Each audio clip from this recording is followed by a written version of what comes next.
Confira os informes jurídicos apresentados na reunião dos aposentados de maio.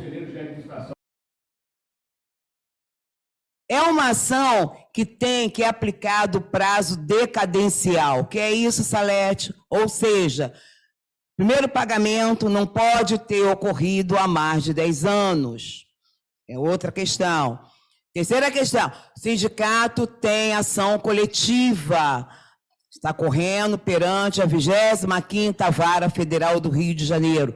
Está sobrestado, paralisado até a publicação e agora provavelmente vai começar a andar. Então eu digo, eu não posso entrar que eu tenho mais de 10 anos de aposentado. Aguarda, porque o sindicato tem uma ação que foi proposta em 2020. Então logo isso aí pode ser refeito e cada caso será um caso. Agora, desde que esteja dentro de novembro de 1999 a novembro de 2009.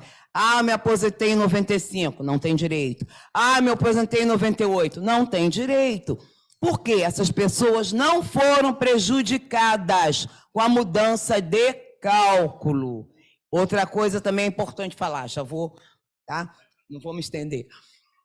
Veja, é uma ação precedida de cálculos. Quem tem direito tem que levar a documentação que está no site do Sindipetro para o nosso setor contábil que está fazendo os cálculos. Por quê? Nem todo mundo não vai valer a pena, porque não é vantajoso. Só é vantajoso quem recebeu dentro desse período, né, de 99 a 2019, e que tiveram assim contribuições altas antes de julho de 1994. Entendeu? Mas muita gente não tem, então até diminui o benefício. Então, veja, a ação, a revisão da vida toda tem que ser precedida de cálculos, tá certo? Documentos, site do Sindipetro.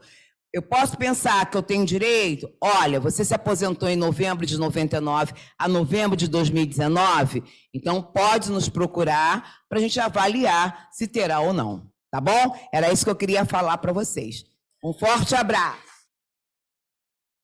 A assessoria formulou uma tese jurídica que, obviamente, não vai conseguir reverter todo o problema e a cobrança do equacionamento. Isso já está sendo discutido, o Cinedino explicou em outras ações, mas a gente elaborou uma tese de efeito mais imediato.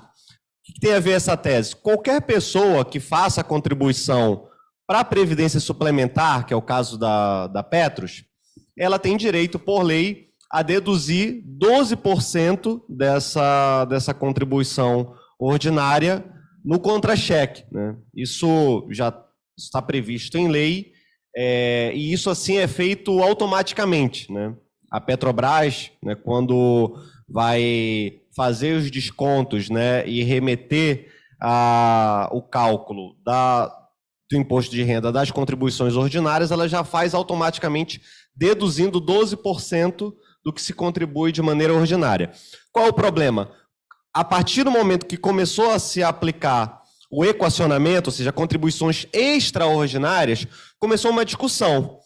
Porque se cobra a contribuição extraordinária, mas a Petros não permite que se deduza absolutamente nada do imposto de renda.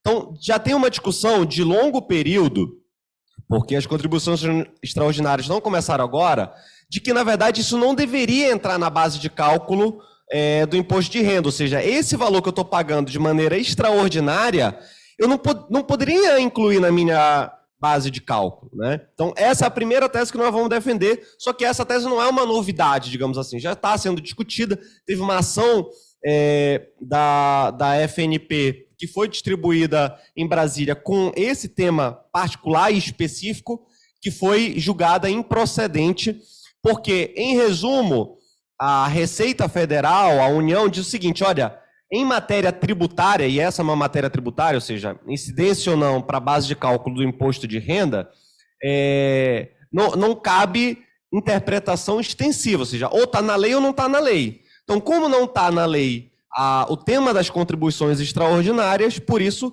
incide sobre a base de cálculo para fins de imposto de renda e, por isso, vocês estão sendo cobrados na integralidade das contribuições extraordinárias. Porém, essa discussão avançou no Judiciário, chegou ao STF e a Turma Nacional de Uniformização da Jurisprudência, que é um órgão que controla as decisões judiciais do país sobre determinado tema, tomou essa questão e decidiu. E, a partir dessa decisão, nós elaboramos a tese que foi a seguinte: as contribuições extraordinárias não devem entrar na base de cálculo. Esse vai ser o nosso pedido principal. Porém, caso não considere que seja possível fazer isso, que ao menos se aplique a redução de 12% das contribuições extraordinárias. Traduzindo, o que significa isso na prática? Nos últimos 5 anos, cada contribuição extraordinária que vocês fizeram, nós vamos pedir a restituição de 12% de cada valor desse. Ou seja, nos últimos 5 anos. Então, vai dar uma parcela considerável, né, porque são calculados os últimos 5 anos, então é um cálculo aritmético fácil de fazer, né? Pega o valor que paga mensal da contribuição extraordinária, reduz 12%, multiplica pela quantidade de contribuições que vocês fizeram nos últimos 5 anos. Então, esse é o valor das parcelas vencidas. E, a partir daí, nós vamos dizer, a partir do mês que vem, juiz, decida que a Petros determine que esses 12% não entrem na base de cálculo, porque já tem uma decisão pacificada na Turma Nacional de Uniformização da Jurisprudência. Então, essa foi uma tese criada aqui pela assessoria do Sindipetro. Nós achamos que, assim, estamos muito felizes com a possibilidade de distribuir essa ação, porque, primeiro, que essa ação ela vale para todo mundo que paga contribuição extraordinária, todos, cabe entrar com essa ação. Os documentos estão no site do sindicato. É muito importante correr contra o tempo com essa ação. Por quê? A cada mês que passa, se perde um mês do último quinquênio. Ou seja, a gente só pode cobrar os últimos 5 anos. Então, se eu pegar os documentos agora e distribuir essa ação agora, eu posso cobrar os últimos 5 anos, portanto, de maio de 2018 até aqui.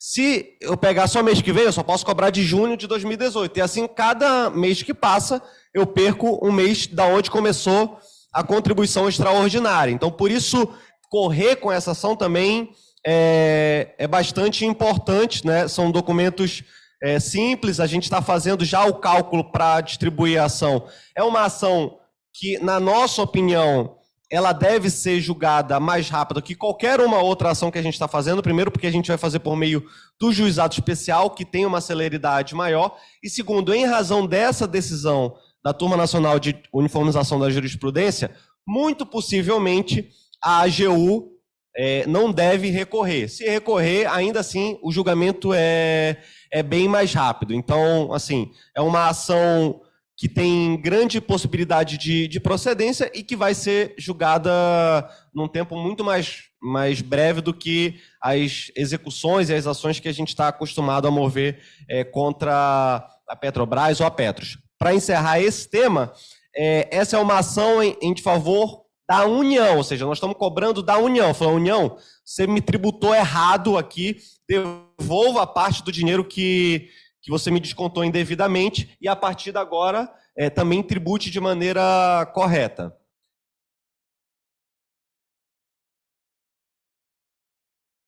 Um outro tema aqui que é importante, que gerou bastante dúvida e polêmica, que é sobre o tema da VPDR, né?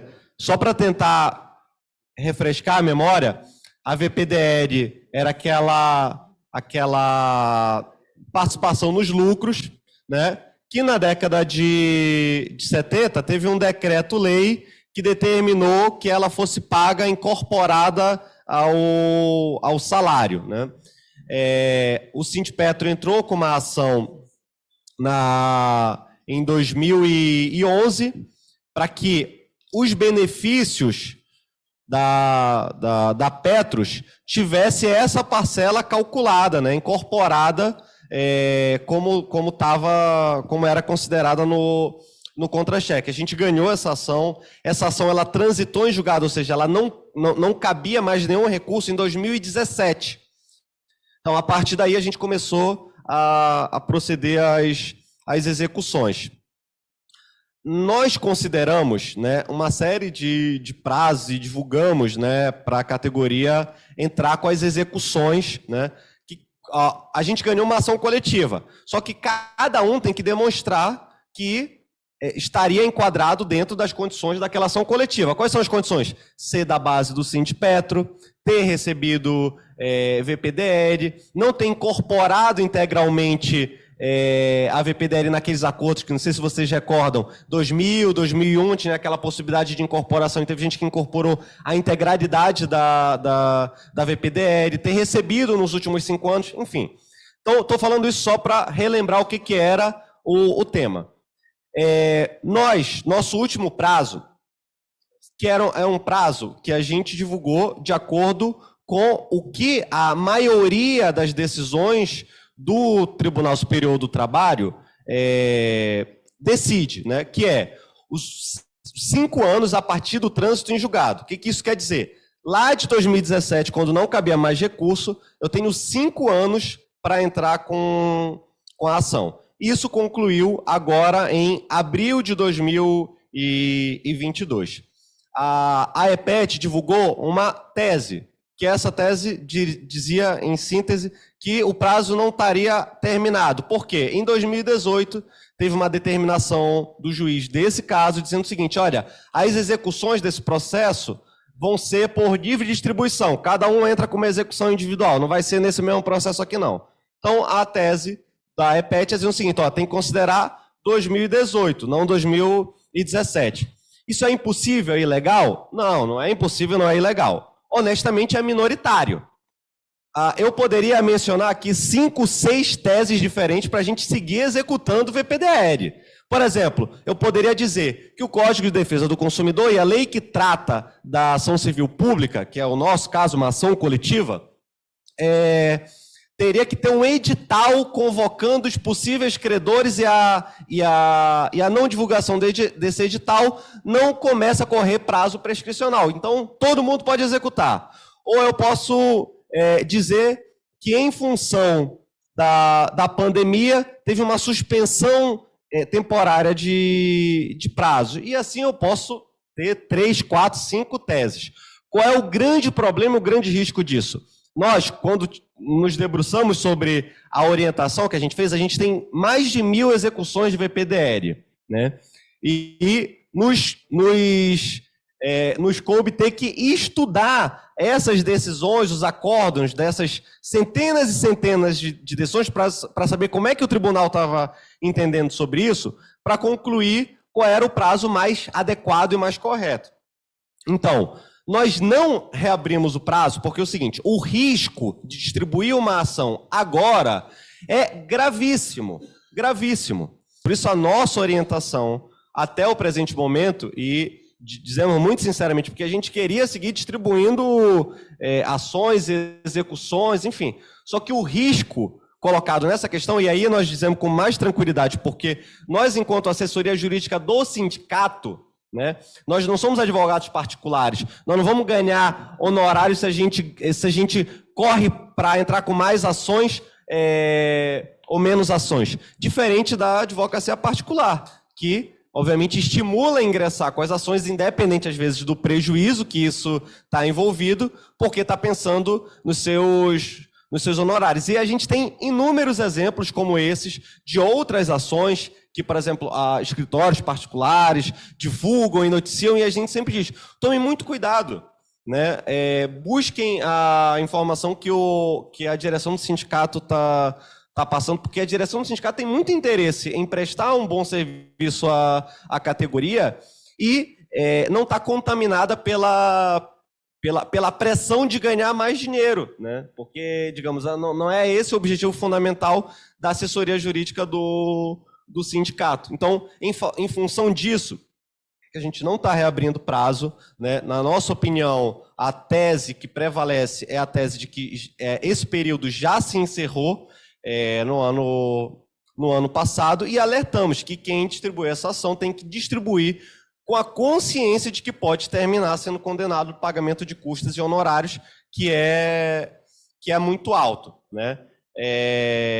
E, por fim, ainda em relação a esse tema, muita gente nos procura para ingressar com essa ação, mas, na verdade, já tem essa ação em curso. Então, a VPDR, essa ação divulgada aí pela EPET, não é uma nova ação, uma nova tese de um crédito supostamente que pode ser cobrado na justiça. É dessa ação ganha pelo Sindipetro, que a única discussão é se ainda está no prazo para entrar, que ainda não entrou. Então, muito provavelmente, a boa parte de vocês que estão aqui inclusive já tem essa ação, ou em curso, ou já receberam. Então, não é uma nova ação, então não é um novo tema.